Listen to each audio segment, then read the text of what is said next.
obesidade é a doença do século, a doença que decorre de erros de alimentação, atividade física baixa e a compulsão alimentar, que é um problema de ansiedade da sociedade moderna. Isso levou, desde a década de 1950,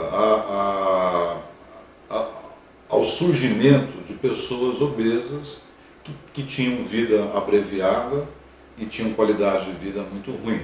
E na década de 1950, não haviam muitos tratamentos clínicos, não haviam tantos remédios, era uma medicina que não tinha os recursos clínicos de hoje em dia, e naquele tempo as pessoas, inclusive jovens, morriam de obesidade. Então, a sociedade médica, especialmente americana, onde esse movimento começou, procurou buscar alternativas viáveis naquele tempo. E uma das alternativas, aliás, talvez a única, de combate à obesidade severa, foi talvez fazer uma cirurgia que talvez mexendo no estômago e no intestino se conseguisse fazer pessoas perderem peso ou pelo menos não ganhar mais no ritmo que estavam ganhando. E assim nasceu a cirurgia bariátrica, a cirurgia da obesidade severa, obesidade mórbida, em 1952 nos Estados Unidos. E essa cirurgia visava então adaptar o tubo digestivo ao mundo moderno.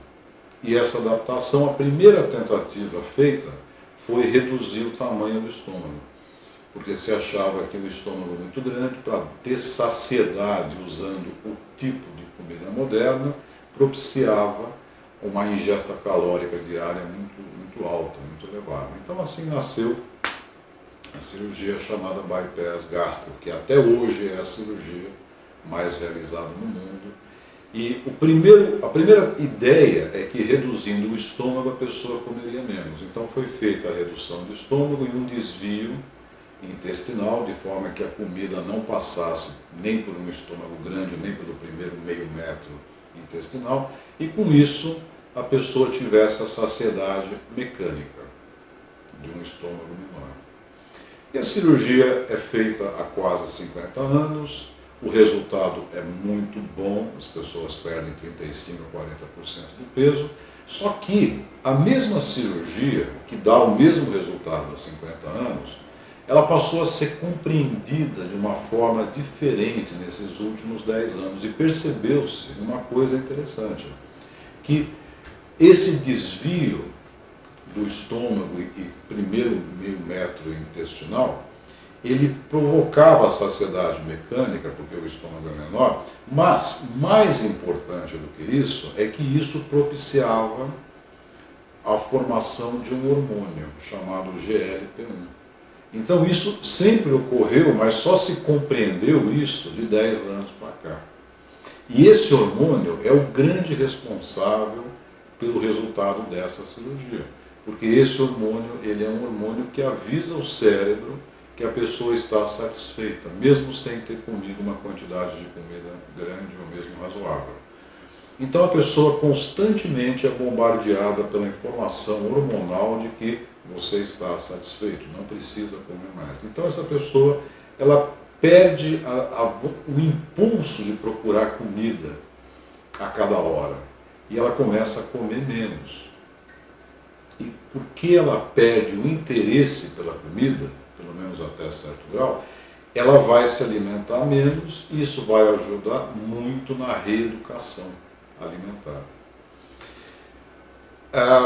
Isso é ótimo, as pessoas perdem uma grande quantidade de peso, elas ficam muito mais saudáveis. O exame de sangue é um exame de sangue que não tem a menor comparação entre antes de fazer a cirurgia, antes de fazer o bypass e depois.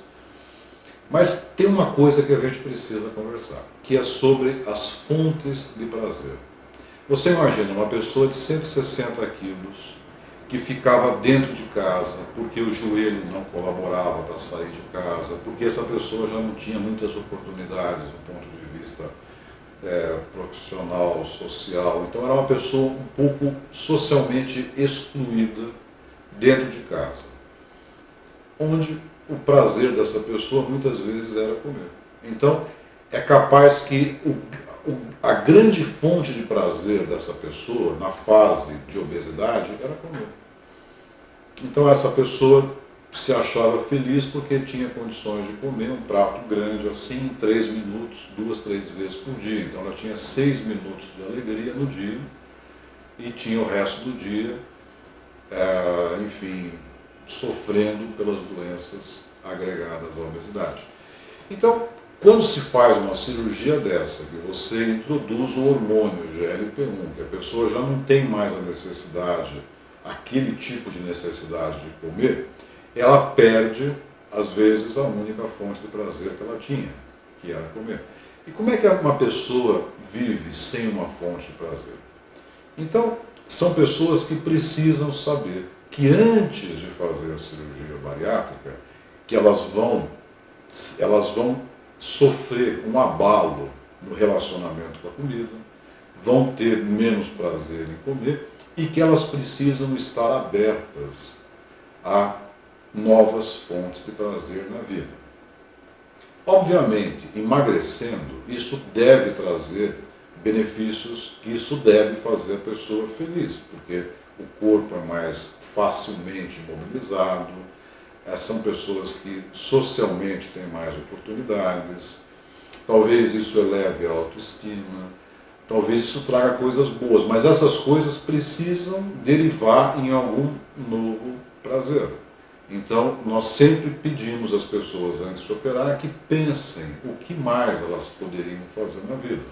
Atividades esportivas, atividades sociais, se expor à sociedade de forma geral, namorar, enfim, abrir portas de oportunidade. Então, isso vem junto com o pacote do GLP-1.